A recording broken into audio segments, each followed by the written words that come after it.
Scope of curriculum. Scope का क्या मतलब है? स्कोप का मतलब है areas covered by that subject. Scope of curriculum का क्या मतलब हुआ कि करिकुलम कौन कौन से एरियाज़ को कवर करेगा। तो जब भी करिकुलम का स्कोप डेवलप किया जाता है तो इसकी डेवलपमेंट के 4 लेवल्स होते हैं। Level number 1, what to include. जब भी करिकुलम की डेवलपमेंट की जाती है तो इसके पहले लेवल के अंदर इस बात को देखा जाता है कि करिकुलम के अंदर किस चीज़ को इंक्लूड किया जाएगा। मिसाल के तौर पर अगर ज़ूलॉजी का हम लोग करिकुलम डेवलप करेंगे तो हम लोग यहाँ पर ये बताएंगे कि बच्चों को कौन कौन से सब्जेक्ट्स पढ़ाए जाएंगे। तो ये होगा हमारे अंदर व्हाट टू इंक्लूड के करिकुलम के अंदर हमने कौन कौन सी चीज़ें इंक्लूड करनी है वो हम लोग ज़ूलॉजी के रिलेटेड ही इंक्लूड करेंगे।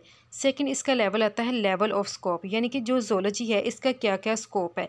तो इसके अंदर हम लोग बताएंगे कि ज़ूलॉजी मुख्तलिफ़ किस्म के जो सब्जेक्ट्स होते हैं उन एरियाज़ को ये कवर करता है और वो इसके एरियाज़ कौन कौन से हैं, जैसे कि इसके अंदर फिजियोलॉजी आता है, इसमें जेनेटिक्स आता है, इसके अंदर मॉलिक्यूलर बायोलॉजी है, इसके अलावा इसके अंदर एवोल्यूशन है, इसमें फिशरीज़ है, इसमें टॉक्सिकोलॉजी वगैरह।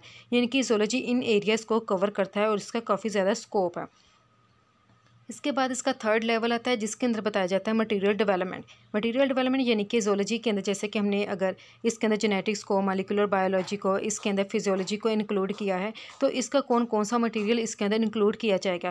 फिर ये बताया जाएगा जैसे कि बच्चों का अगर एक सेमेस्टर है और एक सेमेस्टर के अंदर कितने तकरीबन 6 मंथ होते हैं, लेकिन ये कि 6 मंथ टोटल नहीं होते, तकरीबन 4 महीने पर ही ये मुश्तमिल होता है। तो 4 मंथ के अंदर बच्चों को जो मटीरियल कवर करवाया जाएगा वो कितना मटीरियल कि क्या बच्चे वो वाकई मटीरियल 4 महीनों के अंदर कवर कर सकते हैं, कहीं ये वाला मटेरियल ज़्यादा तो नहीं। तो हम लोगों को उतना मटेरियल उसके अंदर इंक्लूड करना है जो कि बच्चे अपने एक सेमेस्टर के अंदर कवर कर सकें। Level number 4, individual lesson.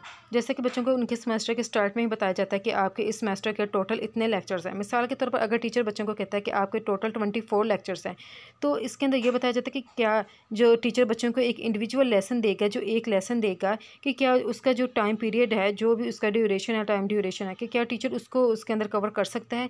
कहीं जो उसका इंडिविजुअल लेसन है वो कहीं ज़्यादा लंबा तो नहीं, ये ना हो कि टीचर उस गिवन ड्यूरेशन के अंदर उसको कवर ना कर सके। फिर आते हैं प्रिंसिपल्स, यानी कि जब भी करिकुलम के स्कोप की डेवलपमेंट की जाती है तो इसके लिए कुछ असूल भी होते हैं जिनको मद्देनज़र रखना ज़रूरी होता है। और वो असूल कौन कौन से हैं? मस्ट डिटर्मन स्किल्स, कि करिकुलम को ये डिटर्मन करना है कि कौन कौन सी स्किल्स होंगी जो कि बच्चों के अंदर पैदा होंगी, जो कि बच्चे जो है उस स्किल्स को डेवलप कर सकेंगे। जैसे कि ज़ूलॉजी के अंदर बच्चे प्रैक्टिकल्स जो है परफॉर्म करेंगे, केमिस्ट्री में करेंगे, फिज़िक्स में करेंगे, तो उनके जो स्किल्स है वो उनके अंदर डेवलप होगी और उनको अपने सब्जेक्ट के ऊपर कमांड होगी। बिलीव्स, फिर ये कि बच्चों के कौन कौन से बिलीव्स हैं, और फिर जब वो अपने उस न्यू सब्जेक्ट को पढ़ते हैं तो उनके जो पुराने बिलीव्स होते हैं वो ख़त्म हो जाते हैं और न्यू उनके अंदर बिलीव्स आ जाते हैं, उन्हें न्यू नॉलेज के बारे में पता चलता है। Intellectual and practical level of difficulty, यानी कि हर एक बच्चे का जो जहन होता है वो मुख्तलिफ होता है एक दूसरे से। तो पहला जो उसका लेवल होता है वो थोड़ा आसान होता है, लेकिन जैसे ही वो फर्दर अपने सब्जेक्ट के अंदर आगे जाता है तो उसको हर एक चीज़ जो मुश्किल लगने लग जाती है। तो एज के लिहाज से जो उनके जो इंटेलेक्चुअल लेवल होता है उसको डेवलप किया जाता है। अगर हम लोग देखते हैं तो हम लोगों को जो BS वाले हैं या MPhil वाले हैं उनको 9th-10th के सब्जेक्ट्स आसान लगेंगे, क्योंकि उनका एज के लिहाज से उनके जो सब्जेक्ट्स होते हैं उनको डिज़ाइन किया जाता है। लेकिन जैसे ही वो BS लेवल पर पहुँचते हैं या फिर MPhil लेवल पे पहुँचते हैं तो उनके जो सब्जेक्ट्स होते हैं वो थोड़े टफ हो जाते हैं। इन प्रैक्टिकल लेवल ऑफ डिफ़िकल्टी, यानी कि जो भी प्रैक्टिकल्स बच्चों के लिए डिज़ाइन किए गए हैं कि क्या वाकई वो इसको परफॉर्म कर सकते हैं। यानी कि जो 9th क्लास वाले बच्चे हैं उनको सिर्फ उसी लेवल के लिहाज से ही प्रैक्टिकल करवाए जाते हैं, लेकिन जो BS वाले होते हैं उनको थोड़े एडवांस टाइप के करवाए जाते हैं, उनको ज़्यादा करवाए जाते हैं।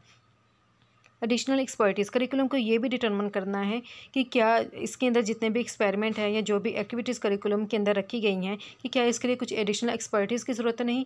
यानी कि जो भी उनका टीचर है बच्चों को पढ़ाएगा, ये ना टीचर के अंदर वो वाली स्किल्स ही ना हो। मिसाल के तौर पर अगर एक BS का टीचर है जो कि बच्चों को पढ़ा रहा है और कोई रिसर्च का टॉपिक वगैरह आ जाता है, लेकिन ये कि उस BS के टीचर ने रिसर्च नहीं की तो उसको नहीं पता चलेगा कि रिसर्च किसे कहते हैं और रिसर्च किस तरह से करवाते हैं। इसका मतलब है एडिशनल एक्सपर्टीज़ की ज़रूरत है और इसके लिए हमें एक ऐसे टीचर की ज़रूरत है जिसने MPhil किया हो या फिर उसने PhD की हो, ताकि वो उस पर्टिकुलर सब्जेक्ट को अच्छे तरीके से पढ़ा सके। इसके अलावा ये भी देखा जाता है कि मुख्तलिफ़ किस्म की स्किल्स की ज़रूरत है कि क्या टीचर के पास वो वाली स्किल्स है भी या नहीं। हो सकता है कि हमें किसी नए अच्छे टीचर की ज़रूरत हो जिसके पास वो वाली स्किल्स हो और वो बच्चों की उसके ऊपर कमांड हो सके। इसके अलावा एक सेपरेट टॉपिक है कि करिकुलम और सिलेबस के दरमियान क्या फ़र्क है।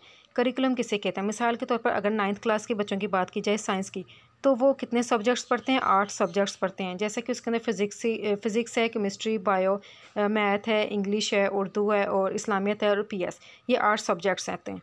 तो हर एक सब्जेक्ट का जो अगर देखा जाए तो कंटेंट है वो डिफरेंट होंगे। तो ये जो 8 सब्जेक्ट्स होंगे इनको हम लोग करिकुलम बोलेंगे। कि कौन कौन से बच्चों को सब्जेक्ट्स जो हैं पढ़ाए जाएंगे, कौन से कोर्सेज पढ़ाए जाएंगे।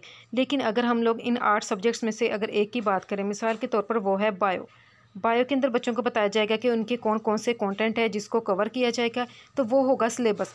यानी कि एक पर्टिकुलर सब्जेक्ट का अगर कंटेंट देखा जाए तो उसको कहेंगे सिलेबस, लेकिन अगर सारे सब्जेक्ट के कंटेंट को देखा जाए तो इसे बोलेंगे करिकुलम।